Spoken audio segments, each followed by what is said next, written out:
Olá, terceiro ano. Bom dia, boa tarde, boa noite. Eu sou a Gabriela, sou aluna de Ciências Biológicas, licenciatura da Unesp de Botucatu. Estou no meu último ano e por conta disso eu estou junto com a Jéssica, que é a minha dupla, fazendo esse estágio, né, de ministrar aulas para o ensino médio agora. Já ministrei para o ensino fundamental. Estou fazendo em parceria aí com o professor Luiz, que aceitou receber a gente. Obrigado, professor Luiz.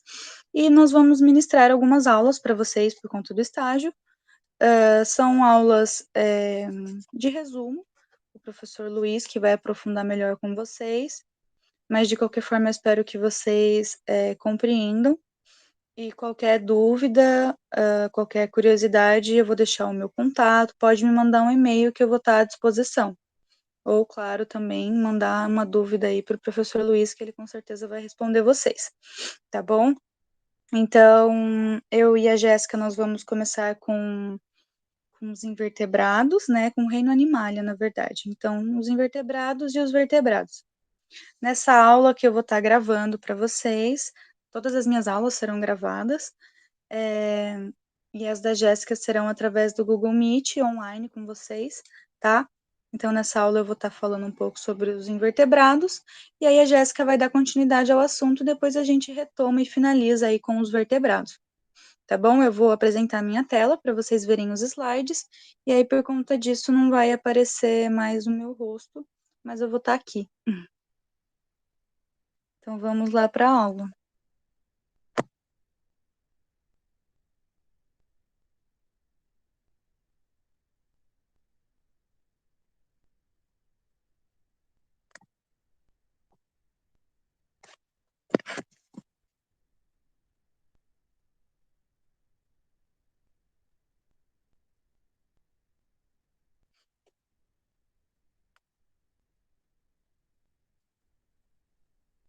Bom, então, terceiro ano do Dom Lúcio.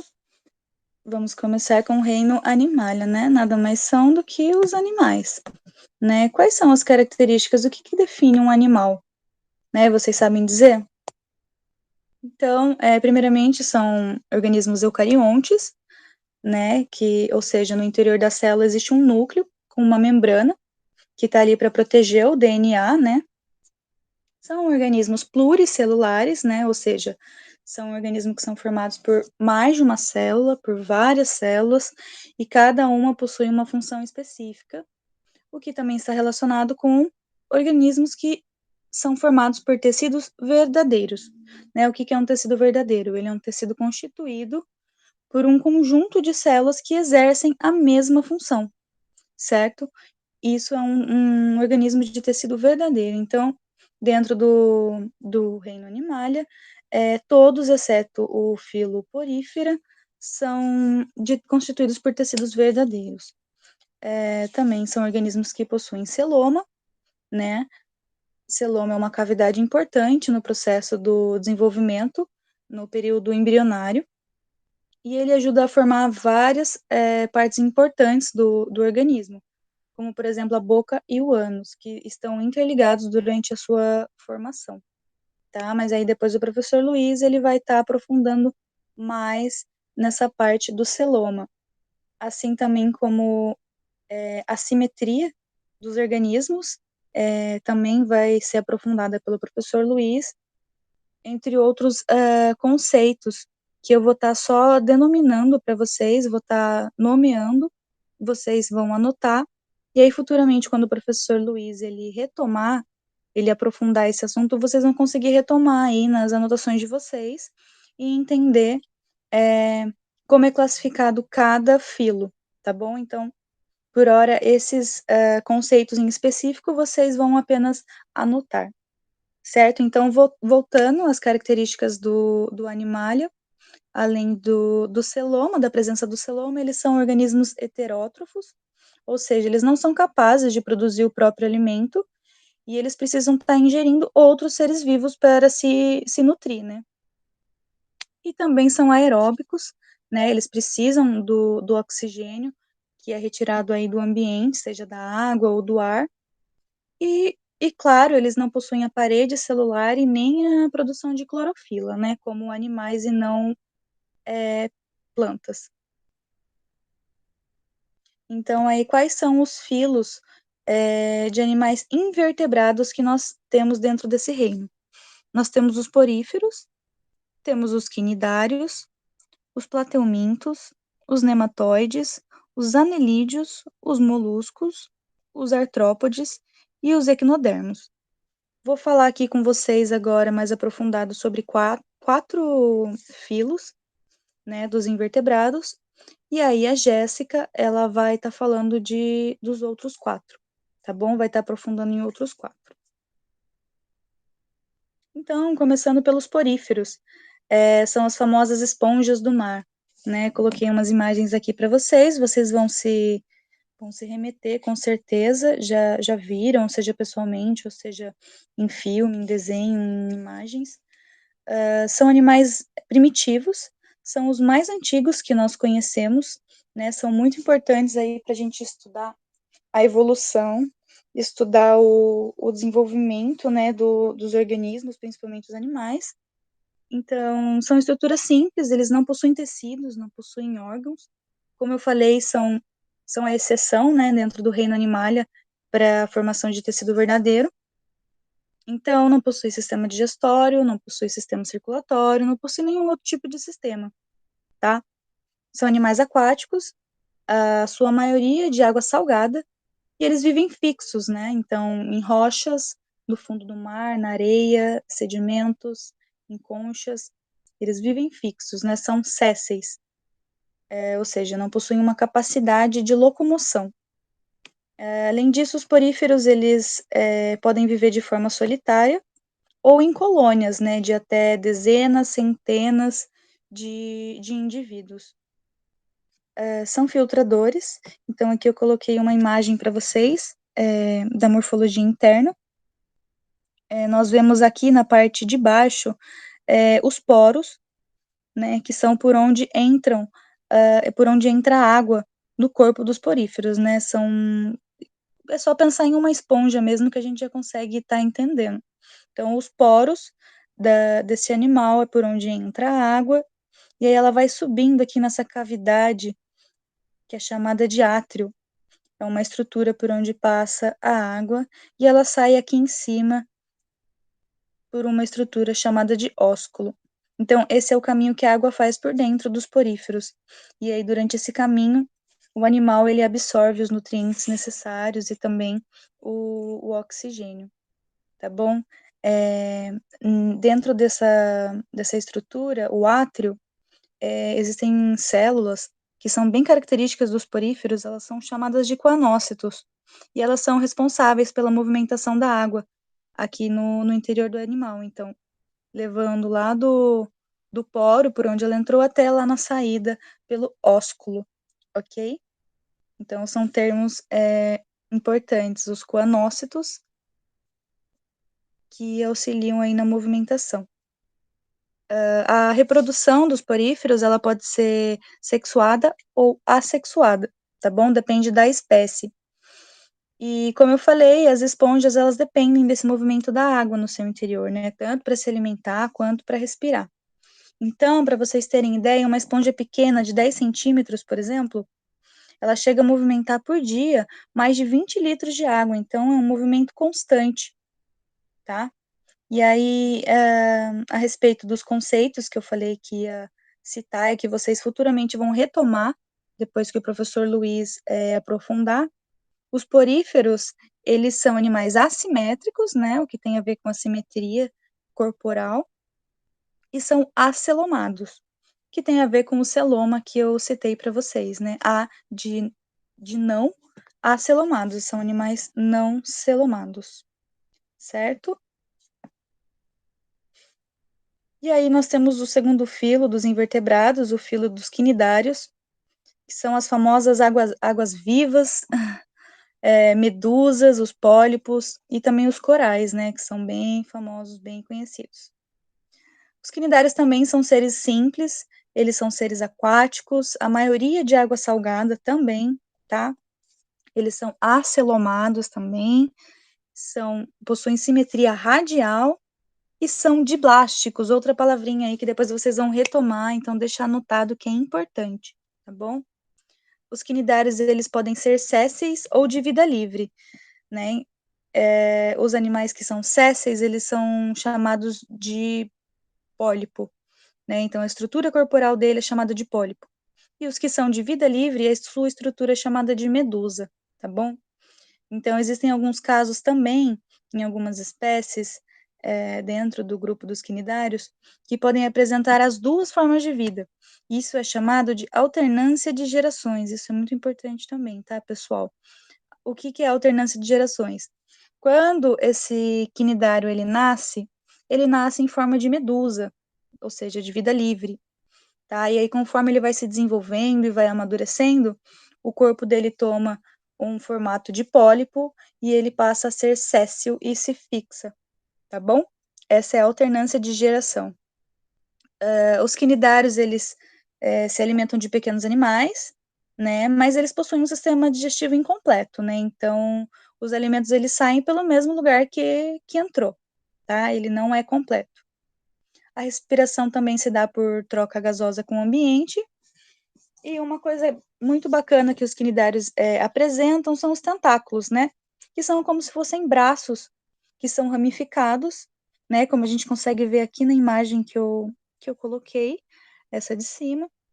E esses tentáculos, eles possuem células chamadas de quinidócitos, tá? São características do filo do quinidário e elas são usadas para injetar veneno nas presas e nos predadores.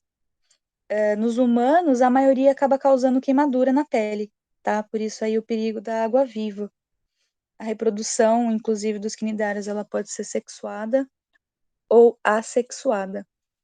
E uma curiosidade é que os quinidários são os primeiros animais a apresentarem neurônios, tá? Apresentar aí células nervosas. Eu trouxe aqui para vocês uma curiosidade. Algumas espécies de quinidários, elas são altamente venenosas, tá? Para o ser humano. A vespa do mar, que é essa primeira imagem que eu coloquei aqui, ela possui uma toxina capaz de matar 60 humanos adultos, tá bom? Ela é bastante rara, não tem no Brasil, pode ficar tranquilos. Mas eu achei muito interessante trazer para vocês verem a capacidade que esses quinidócitos têm de estar fazendo essa injeção de veneno, né, de substância tóxica. E aqui eu trouxe também uma imagem dos corais que estão dentro aí do filo dos quinidários, que são bastante conhecidos. Eles nada mais são do que colônias de pólipos, né? Podem conter até 100 mil indivíduos dentro dessas colônias, né? Então é muito grande. Recifes de corais, eles abrigam aí cerca de 25% da diversidade marinha do planeta, né? Então, por isso que eles são conhecidos como as florestas tropicais dos oceanos, né? São muito importantes para a biodiversidade do planeta e eles têm sofrido bastante com as mudanças ambientais. Terceiro filo aí dos invertebrados, os plateumintos. Eles são conhecidos como os vermes achatados, né? Planárias, tênias. São parasitas em sua maioria, mas também pode ser de vida livre. Algumas das espécies podem causar doenças para os seres humanos, né? Como a esquistossomose, a teníase, a cisticercose, são doenças bastante conhecidas. Os plateumintos, eles podem ser terrestres ou podem ser aquáticos, e é nesse filo, que aparece o início da formação de um encéfalo, né? Um cérebro.